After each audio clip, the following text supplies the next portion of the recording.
Attorney General Phil Weiser is suing the Geo Group tonight after the company failed to turn over health records related to a tuberculosis case. This lawsuit is the latest development in a months-long battle between Colorado health officials and the private company that runs Aurora's ICE Detention Center. Thanks for joining us tonight. I'm Claire Lavazorio. At the end of June, one case of tuberculosis was confirmed inside the detention center, and since then, health officials have been pressing for medical records as well as facility access to complete a full investigation. This legal action comes on the same day as another protest outside the facility. Our Denver 7's Colette Bordelon was there and spoke with AG Weiser, who says the Geo Group is breaking the law. When immigrants are under attack, what do? For more than a year, a group has gathered at the ICE Processing Center in Aurora. It started actually back when Jeanette was still detained inside herself. Jeanette Vizqueta, an activist, is now one of the people listening to Yoselin Corrales outside.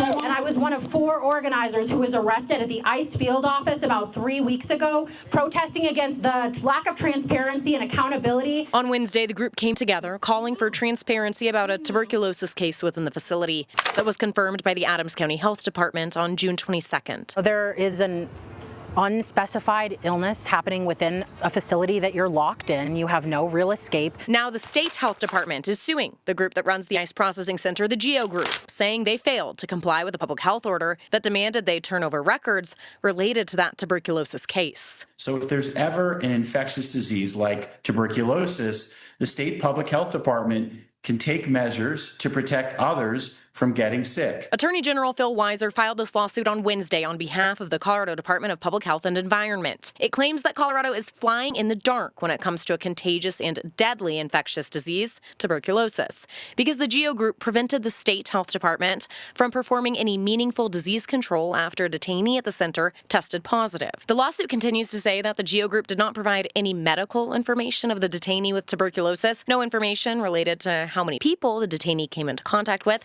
and said all contact should go through their lawyers. Geo Group is getting in the way of our public health department doing its job, which is to keep people safe, including the many Coloradans who work in this facility. A statement from CDPHE says in part they're disappointed this has come to legal action since they've successfully collaborated with the Geo Group on investigations in the past. Geo will have a chance to make their case. We don't think they've got a legal leg to stand on. They've actually provided this access, shared information in the past. Why they have stopped doing so now, I can't explain. What's your reaction to this lawsuit being filed by the Attorney General on behalf of the State Health Department against the Geo Group? I can't say that we're surprised. Now this group will be watching closely as this court case unfolds. In Aurora, Colette Bordelon, Denver 7.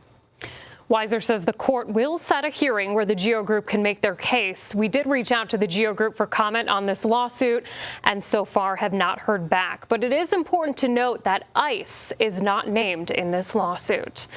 Going into depth, the Geo Group is at the center of another lawsuit aimed at stopping an empty prison in Hudson from becoming an ICE detention center. Nonprofit Together Colorado and a Hudson resident filed that lawsuit, urging the town to block the proposed Bighorn Immigration Detention Center. The lawsuit claims the site's original permit expired after years of sitting empty. Lawyers argue turning the prison into a detention center requires new approval and public hearings. It is not zoned to be used as an immigration detention facility. A second plaintiff on the lawsuit, whose property borders the facility, argues noise, traffic, and light pollution will be an issue for them. But not everyone in town is against the proposal. We need more jobs in town. I think it's a good thing. In a statement to Denver 7, the town manager says Hudson does not determine immigration enforcement, adding the town is focused on local issues like water and public safety.